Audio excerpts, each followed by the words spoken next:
Friend कैसे हैं? उम्मीद करते हैं कि आप लोग बहुत अच्छे होंगे और मज़े में होंगे और अपने परीक्षा की तैयारी कर रहे होंगे। अगर आप लोग 12th क्लास के स्टूडेंट हो तो इस वीडियो को शुरू से लेकर अंत तक जरूर देखिएगा। ये जो वीडियो है ये हिंदी का है और इसमें जो है हम लोग का मतलब किसी भी अगर एग्ज़ाम कर रहे हैं, जैसे टेट का एग्ज़ाम हो, जैसे अभी सी-टेट का एग्ज़ाम चलने वाला है, उसके लिए भी बहुत इंपॉर्टेंट क्वेश्चन है। और आप लोग मैट्रिक का भी तैयारी कर रहे होंगे तो मैट्रिक के लिए भी इंपॉर्टेंट है और हमारा 12th क्लास के लिए भी इंपॉर्टेंट है।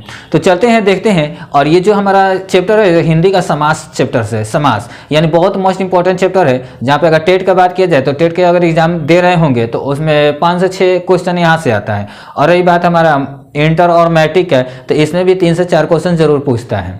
और इसको हम आज देखेंगे एकदम ट्रिक के अनुसार, जो आप लोग हमारे थंबनेल पे देख चुके होंगे कि पलक झपकते ही आंसर मिल जाएगा, यानी मात्र 2 सेकंड लगेगा, इससे ज़्यादा इसका टाइम नहीं लगेगा। और चलते हैं, देखते हैं कि किस तरह से ये बनता है। और ये देखो यहाँ पे हम वीडियो को शुरू करते हैं। शुरू करने से पहले हम देखते हैं ये जो हमारा चैप्टर है ना, समास है। क्या है? समास है। और बोलता है इसको ट्रिक के साथ हमको पढ़ना है। हमारा समास है और इसको हम क्या पढ़ेंगे? ट्रिक के साथ पढ़ेंगे। और मैं उम्मीद करता हूं कि आप लोगों को बहुत अच्छा समझ में आएगा। इसलिए चलते हैं और देखते हैं इसको कि कैसे हम लोग पढ़ते हैं। पहला लिखता है समास। क्या लिखा है? समास। सबसे पहले हम समास का डिफिनीशन देखते हैं। समास का क्या देखते हैं? डिफिनीशन यानी परिभाषा। तो बोला जाए तो समास जो होता है ना, 2 या 2 से अधिक शब्दों का परस्पर संबंध बताने वाले शब्दों को समास कहते हैं। यानी समास के मतलब है कि जो 2 या 2 से अधिक शब्द आपस में जुड़ जाए और एक संबंध बना दे, स्थापित कर दे, उसी को बोलते हैं समास। क्या बोलते हैं? समास। अब बात किया जाए, समास जो है ये 6 प्रकार का होता है। समास कितने प्रकार का होता है? 6 प्रकार का होता है। देखिए यहाँ पे लिखा हुआ है समास के 6 भेद होते हैं। अब देखते हैं समास, यहाँ पे हम लिखे हैं और इसका भेद लिखे। 1 नंबर में लिखे हैं द्वंद्व समास, 2 नंबर में द्विगु समास, 3 नंबर में कर्मधारय समास, 4 नंबर में है अव्ययी समास, 5 नंबर में है बहुब्रीहि समास, 6 नंबर में है तत्पुरुष समास। क्या है? तत्पुरुष समास है। तो फ्रेंड्स, आप लोग से हम यही बोलना चाहेंगे, और मेरे प्यारे दोस्त जो भी आप लोग एग्जाम की तैयारी कर रहे होंगे तो जरूर से वीडियो को शुरू से लेकर अंत तक जरूर देखिएगा, क्योंकि यहाँ से आप लोग का समाज से एक भी क्वेश्चन छूटने वाला नहीं है। अगर आप लोग वीडियो के स्किप कर देते हैं तो आप लोग अपने लाइफ में बहुत सारी चीज़ खो दोगे, क्योंकि जब एग्जाम देने हॉल में हम बैठते हैं तब वहाँ पर हम क्वेश्चन देखते हैं, तब हमको पता चलता है कि अगर ये हम घर पर पढ़े होते, चाहे हमारे सर जो बताए थे कि बाबू यहाँ से पढ़ लो, यहीं से क्वेश्चन आता है, लेकिन हम लोग क्या करते हैं? इग्नोर कर देते हैं। करते हैं या नहीं करते हैं? तो देखो पहले क्या कैसे कैसे बनाया जाता है। और हमने इसको बोला है ना ट्रिक के साथ, मात्र 2 सेकंड लगेगा, 2 से 1 सेकंड भी ज्यादा नहीं लगने वाला है। क्वेश्चन देखो कैसे होता है। अब बोला जाए जो हमारा छठा है ना, तत्पुरुष, तो तत्पुरुष का भी 6 भेद होता है। तत्पुरुष कितने प्रकार का होता है? 6 प्रकार का होता है। अब पहला देखो, इसमें लिखा हुआ है कर्म तत्पुरुष, करण तत्पुरुष, संप्रदान तत्पुरुष, अपदान तत्पुरुष, संबंध तत्पुरुष, अधिकरण तत्पुरुष। ये हमारा 6 प्रकार का तत्पुरुष है। यानी क्वेश्चन आता है यहीं से आता है, इससे बाहरी नहीं आता है, और इसको हम सेकंडों में बनाने वाले हैं। अगर वीडियो पे आप लोग नए होंगे तो वीडियो को लाइक, शेयर और सब्सक्राइब जरूर कीजिएगा लोग। चलिए आगे बढ़ते हैं। अब सबसे पहला हमारा जो है ना वो है द्वंद्व समास। पहला क्या है? द्वंद्व समास है ना। तो द्वंद्व समास का हम पहले क्या देखेंगे? डिफिनेशन देखेंगे, यानी परिभाषा देखेंगे कि द्वंद्व समास होता क्या है। तो देखो यहाँ पे लिखा है द्वंद्व समास, जिस समास में पूर्व पद तथा उत्तर पद दोनों ही प्रधान होते हैं द्वंद्व समास कहलाते हैं। यानी द्वंद्व समास का मतलब होता है कि जब हम लोग कोई भी चीज पढ़ते हैं या लिखते हैं तो उसमें के पहला वाला पद, यानी पूर्व मतलब होता है पहला वाला पद, और उत्तर का मतलब होता है बाद वाला पद। जब ये दोनों पद क्या होता है? प्रधान होता है, तो उसको बोलते हैं द्वंद्व समास। अब देखते हैं द्वंद्व समास के लिए हमने ट्रिक दिया है। यहाँ पे है हमारा ट्रिक, ध्यान से देखिएगा। क्या लिखा हुआ है? ट्रिक लिखा हुआ है, ध्यान से देखिएगा लोग। अब देखिए दोस्त, ये जो है द्वंद्व समास में अधिकतम योजक। अब योजक की बात किया जाए ना तो योजक, ये जैसे मैथ पढ़ते हो ना तो मैथ में इसको माइनस बोलते हैं, केमिस्ट्री में इसको क्या बोलते हैं? सिंगल बॉन्ड बोलते हैं, ठीक है। और हिंदी में इसको क्या बोलते हैं? योजक बोलते हैं। क्या बोलते हैं, योजक बोलते हैं। तो पहला जो हमारा ट्रिक बोल रहा है, द्वंद्व समास में अधिकतम योजक, यानी ये चिन्ह दिख रहा है ना माइनस, चिन्ह का लोप होता है, यानी अधिकतम हमको इसी चीज से, जब भी हमको एग्जाम में बैठते हैं अगर योजक चिन्ह दिख जाए तो समझ जाना कि ये द्वंद्व समास है। लेकिन इसमें थोड़ा सा कंडीशन है, उस कंडीशन को भी ध्यान में रखना होगा, ठीक है, वो भी हम अभी बताएंगे, क्योंकि द्वंद्व समास पढ़ रहे हैं, द्वंद्व समास में हमको मिलने वाला है कि एक बार में बस आप लोग देखिएगा, क्वेश्चन देखते देखते आपको पता चल जाएगा, हाँ भाई यही द्वंद्व समास है, यही एकदम द्वंद्व समास है, और वही द्वंद्व समास होगा। आप लोग आंख बंद करके टिक लगा सकते हैं। चलते हैं दूसरा देखते हैं, द्वंद्व समास में और विभक्ति का लोप होता है, यानी द्वंद्व समास में और भी रहता है उसमें, यानी दो चीजें मिलेगी, एक तो ये मिलेगा और दूसरा ये मिलेगा, यानी माइनस का निशान मिलेगा और दूसरा किसका मिलेगा, और शब्द का मिलेगा, ठीक है। तो चलते हैं थोड़ा इसका एग्जाम्पल देख लेते हैं ताकि ज्यादा ध्यान में आएगा, समझ में आएगा। देखो यहाँ पे लिखा हुआ है द्वंद्व समास का उदाहरण, हमने 1 2 3 उदाहरण लिया है और देखो कितना आसानी से बनता है, ठीक है। तो पहला एग्जाम्पल जो है बोल रहा है माता पिता, माता और पिता, यानी हमारे एग्जाम में या तो इस तरह से पूछेगा माता पिता, या तो फिर पूछेगा माता और पिता। दूसरा जो क्वेश्चन है बोल रहा है भाई बहन, या तो फिर भाई और बहन। देखो ये विभक्ति है और विभक्ति आ रहा है, इसमें योजक निशान आ रहा है, सब में देख लो योजक निशान है, और इस सब में देख लो और दिख रहा है, दिख रहा है ना। तो ये सारे चीज हमको बताता है कि ये जो हमारा समास है कौन सा समास है, तो ये हमारा द्वंद्व समास है। कौन सा समास है, द्वंद्व समास है। तो फ्रेंड्स देखते हैं कि ये तो हमको समझ लिया द्वंद्व समास है, लेकिन अब चीजें आ रही है, यहाँ पे हम नोट देखते हैं। क्या देखते हैं, नोट। अब नोट का मतलब होता है उस बात को ध्यान रखने वाली बात होती है जो हमेशा आपको ध्यान रखना पड़ेगा। अगर आप लोग ध्यान नहीं रखेंगे तो आप लोग गलती कर देंगे।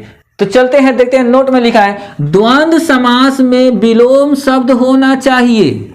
क्या होना चाहिए, विलोम शब्द। जब भी अगर योजक निशान लग जाए, योजक निशान लग जाए या और निशान लग जाए, तो इस एक बात ध्यान में रखना कि हाँ सर बताए थे कि नोट में मतलब क्या रखना चाहिए, उसके विलोम शब्द होता है। जैसे भाई है तो भाई का विलोम क्या होता है, बहन होता है। माता है, माता के बहन, माता का विलोम क्या होता है, पिता होता है। दिन, दिन का विलोम क्या होता है, रात होता है। अगर ये विलोम शब्द होगा तो द्वंद्व समास होगा। अगर विलोम शब्द नहीं होगा, अगर हम मान लीजिए एग्जाम्पल में बोलते हैं, यहाँ पे हम लिख दें दिन, दिन रात नहीं लिखेंगे, दिन और योजक का निशान रहेगा, फिर यहाँ लिख देंगे दिन। तो अगर हम पूछते कि बताओ फ्रेंड्स ये जो है दिन और दिन, दिन और दिन कौन सा समास है, द्वंद्व समास है? नहीं है। क्यों नहीं है? क्योंकि ये रिपीटेड है।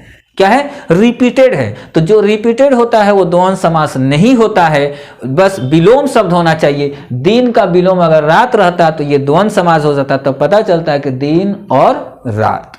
समझ में आया? अब रही कि रिपीटेड समास आप लोग के दिमाग में आ रहा होगा क्वेश्चन कि सर अगर हम क्लास में बैठे होते तो आपसे पूछ लेते कि इसका क्या होता है।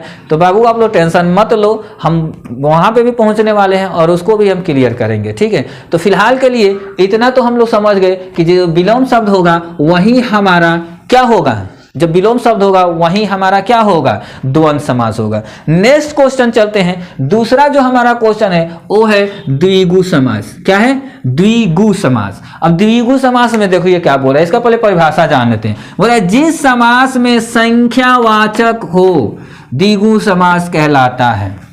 क्या हो? संख्यावाचक। संख्यावाचक का मतलब क्या होता है? 1 2 3 4 5 फर्स्ट सेकंड थर्ड फोर्थ, यही सब ना होता है। तो इसी सब को हम बोलते हैं संख्यावाचक।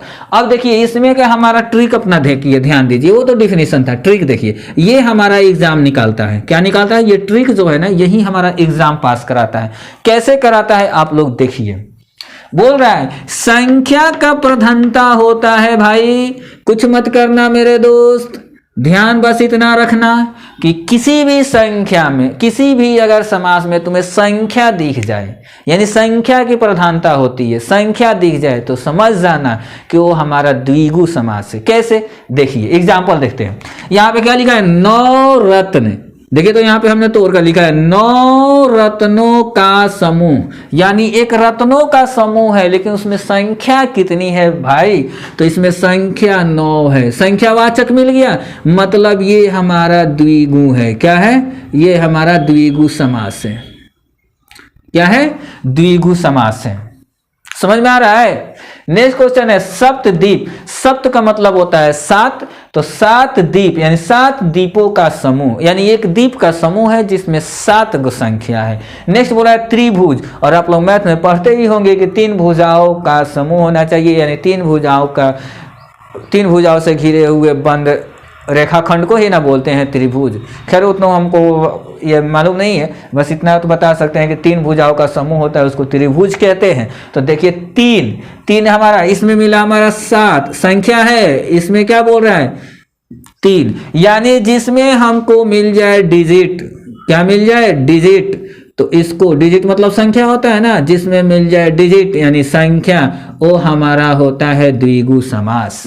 क्या होता है द्विगु समास। तो फ्रेंड्स मुझे पता चल गया होगा कि आप लोग को ये वीडियो अच्छा लगा होगा। अगर लगा होगा तो आगे भी अभी आप लोग अभी वेट कीजिए, क्योंकि अभी इसका पार्ट अभी बाकी है, क्योंकि अभी हम तो 2 ही पढ़े हैं ना, 6 पार्ट पढ़ना है। हम अपना 3 नंबर क्वेश्चन देखते हैं और 3 नंबर क्वेश्चन को सीखते हैं ट्रिक के साथ। हमने बोला था ना कि इसमें ट्रिक में ट्रिक मिलेगा, और ट्रिक से ही हमको याद रखना है, और ट्रिक ही हमको एग्जाम पास कराएगा।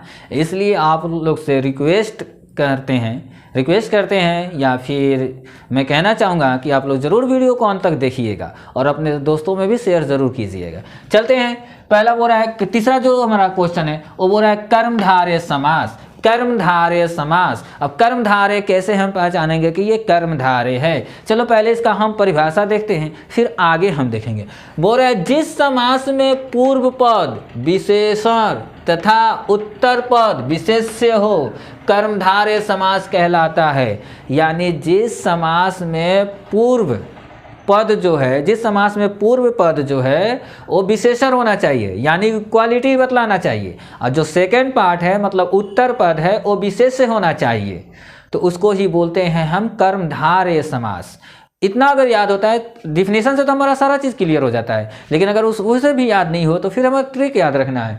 तो चलते हैं हमारा ट्रिक की तरफ। ट्रिक हमारा बोल रहा है विशेषता बतलाने वाले समास को कर्मधारय समास कहते हैं। अब जो विशेषता बतला देगा वही हमारा कर्मधारय होगा, जो विशेषता नहीं बतलाएगा वो कर्मधारय नहीं होगा। समझ गए मेरे दोस्त? चलते हैं आगे देखते हैं। एग्जाम्पल में लिखें काली मिर्च। अब देखते हैं, यहाँ पे हमने लिखा है काली मिर्च। अब यहाँ पे हमको ये चीज़ देखना है कि काली और मिर्च, ये बोल रहा है मिर्च है और ये है काली, यानी मिर्च कैसी है? मिर्च कैसी है? तो मिर्च जो है वो काली है, यानी मिर्च जो है ये हमारा विशेष से हुआ, ये जो है ये क्या है हमारा विशेष से हुआ है। क्या हुआ? विशेष से हुआ, ठीक है। और ये काली जो है ये क्या है? विशेषण है। क्या है? विशेषण है। तो अब इससे पता चल गया कि मिर्चा की क्वालिटी है वो कैसी क्वालिटी है, मतलब उसकी गुण क्या है? मिर्चा जो है वो काली है। मतलब ऐसे भी अगर नहीं समझ में आए तो समझ जाओ अपने भाषा में, जैसे हम लोग देहाती में बोलते हैं कि मरीचा कौरिया बा, कौरिया, तो मरीचा के गुण जौन बा तौन क्या बा? करिया बा, तो मतलब ये कर्मधारय हो गई। नेक्स्ट क्वेश्चन हम चलते हैं, वो हमारा बोल रहा है नील कमल, यानी नीला है जो कमल। अब कमल जो हो गया वो हमारा विशेष से हो गया, और ये जो नीला है वो हमारा क्या हो गया? विशेषण हो गया। यानी कमल कैसा है? कमल कैसा है? तो बोला जाए कि कमल जो है नीला है, इसलिए ये हमारा कौन सा है? कौन सा समास है? कर्मधारय समास है।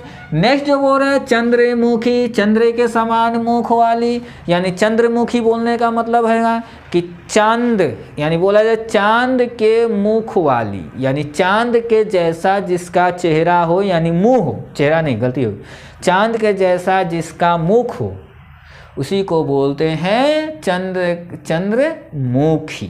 ओके, अब लोग तो इसको बोलता है कि चांद के जैसा मुखरा हो, क्या हो? चांद के जैसा मुखरा हो, तो उसको बोलते हैं चंद्रमुखी। लेकिन हम लोग तो पढ़ाई कर रहे हैं, थोड़ा सा इधर उधर तो चलेगा ही, ठीक है। चलते हैं आगे देखते हैं। तो ये हमको उम्मीद करते हैं कि आप लोग कर्मधारय भी, द्विगुण भी, मतलब द्विगुण, द्वंद्व और कर्मधारय 3 को तो समास क्लियर हो गया। चौथा समास हम अपना देखते हैं, अव्ययी भाव समास किसे कहते हैं? तो अव्ययी भाव समास, जिस समास में अव्यय हो, यानी अव्ययी भाव समास कहते हैं। अब अव्ययी मतलब क्या होता है, यहाँ देखो, अव्यय का मतलब होता है उपसर्ग, यानी उपसर्ग वाला शब्द अव्ययी भाव कहलाता है। यानी जिस शब्द में उपसर्ग हो, यानी कोई भी शब्द है उसके पहले उप लगा हुआ है, यानी कोई उपसर्ग लगा हो। जैसे मान लो अगर हम यहाँ पे लिख देते हैं दिन, तो ये तो एक हमारा शब्द हो गया ना, और इसके पहले अगर हम लगा देते हैं प्रति, तो प्रति जो है ये हमारा क्या है, उपसर्ग है। क्या है, उपसर्ग है। तो मतलब क्या हुआ, अब इसको हम तोड़ेंगे, जब इसको हम क्या करेंगे, तोड़ेंगे, टुकड़ा करेंगे, तो इसको हम बोलेंगे सीधे सीधे क्या, प्रत्येक दिन। प्रत्येक दिन, प्रतिदिन का मतलब क्या हुआ, प्रत्येक दिन, यही ना होता है। तो इसमें जो हमारा उपसर्ग है वो क्या है, प्रति है। समझ में आ गया? तो उम्मीद करता हूं कि ये भी समझ में आ गया है अव्ययी भाव समास। तो देखो अब इसमें जो हमारा ट्रिक तो समझ में आ गया। अब जैसे यहाँ पे लिखा हुआ है यथा स्थान, यथा संभव, यथा स्थान बोलो, यथा संभव बोलो, आजीवन बोलो, प्रतिदिन बोलो। प्रतिदिन को तो मैं समझा दिया, प्रतिदिन को समझा दिया, प्रत्येक दिन। अब यहाँ पे आ गया आजीवन, मतलब पूरे लाइफ, जिंदगी भर, यानी जीवन भर, यानी ये हमारा अव्ययी भाव है। नेक्स्ट है यथा संभव, यथा का मतलब, यथा स्थान, यथा का मतलब होता है अनुसार, मतलब स्थान के अनुसार। यथा समय, समय के अनुसार। यथा संभव, संभव के अनुसार। ये जो यथा शब्द होता है ना, ये हमारा क्या होता है, उपसर्ग होता है। क्या होता है, उपसर्ग होता है। तो फ्रेंड्स उम्मीद करते हैं कि ये भी बात समझ में आ गया होगा। और इसके पहले मैंने द्वंद्व समाज में बताया था आप लोगों को, क्या बताया था, जो पहला हमारा था योजक चिन्ह, जिसमें योजक चिन्ह मिलता है उसको द्वंद्व समास कहते हैं। लेकिन यहाँ पे हमने फिर एक नोट लिख दिया है, क्या लिखा है, कोई भी शब्द रिपीट हो और योजक चिन्ह हो तो इसे क्या बोलते हैं, अव्ययी भाव मतलब कहते हैं। देखो तो यहाँ पे रिपीट है, रात रात, रात रात, रिपीट हो गया, रिपीटेशन वर्ड है। दिन दिन, रिपीटेशन वर्ड है। चिन्ह कौन सा है, योजक है। चिन्ह कौन सा है, योजक है। तो जिस चिन्ह में योजक लग जाए मतलब द्वंद्व समास। नहीं मेरे फ्रेंड्स, ये द्वंद्व समास नहीं है। क्यों नहीं है द्वंद्व समास, क्योंकि ये वाला जो है ना, ये हमारा अव्ययी भाव समास है। क्यों अव्ययी भाव समास है, क्योंकि जो शब्द रिपीट होती है वो द्वंद्व नहीं होता है, वो अव्ययी होता है। और जो रिपीट नहीं होता है, अपोजिट होता है, यानी विलोम शब्द होता है, वो होता है हमारा द्वंद्व समास। अभी मैंने बताया था, आप लोग वेट कीजिए, आपको मिलेगा। वेट किया, आपको मिला। वेट किया और आपको मिला। हमको उम्मीद है कि आप लोग को ये समझ में आ गया होगा। यानी 4 समास हमारा क्या हो गया, क्लियर हो गया। अब बच गई है हमारा 2 समास और, तो उसको भी देखते हैं। 5 नंबर क्वेश्चन देखते हैं, बहुब्रीहि समास। बहुब्रीहि समास जो है ये बोल रहा है जिस समास के दोनों पद के माध्यम से एक नया यानी तीसरा अर्थ का बोध हो। बहुब्रीहि का मतलब कि 2 गो पद होता है, पूर्व पद और उत्तर पद, दोनों पद मिलकर अगर एक नया पद का मतलब एक नया शब्द का जन्म होता है तो उसको बोलते हैं बहुब्रीहि। ये सबसे आसान होता है, जरा सा खाली समझने की ज़रूरत पड़ती है। अब देखते हैं, जैसे एग्जाम्पल में है दशानन। अब दशानन के एगो तो हो गया दशा, एक हो गया नन, 2 गो पद है और इसमें बोल रहा है कि 10 मुख है जिनके। अब 10 मुख किनके होते हैं, तो ये मतलब होता है, अर्थात का मतलब होता है रावण। तो देखो ये 2 पद मिल गया, एक 10 गो एगो मुख, 2 गो पद मिल गया। अब यानी दशा और नन, इन दशानन को बोलते हैं किसको, रावण। उसी तरह नीलकंठ यानी नीला कंठ है जिनका, उनको क्या बोलते हैं, अर्थात उनको बोलते हैं शिव जी।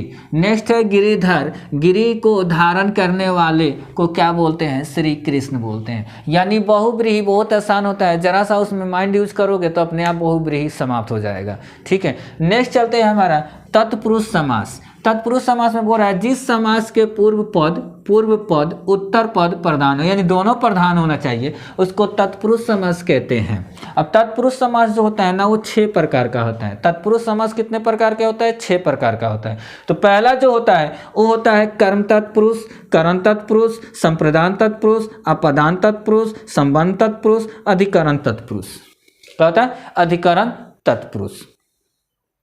ये इतना ही रहने देते हैं, फिर मिलते हैं हम नेक्स्ट इसके पार्ट में, यानी समास पार्ट 2 लेकर आएंगे, जिसमें ये हम कर्म तत्पुरुष से लेके ये 6 को हम पढ़ेंगे। यानी एक वीडियो ये रहने देते हैं और अगला वीडियो में आगे लेंगे।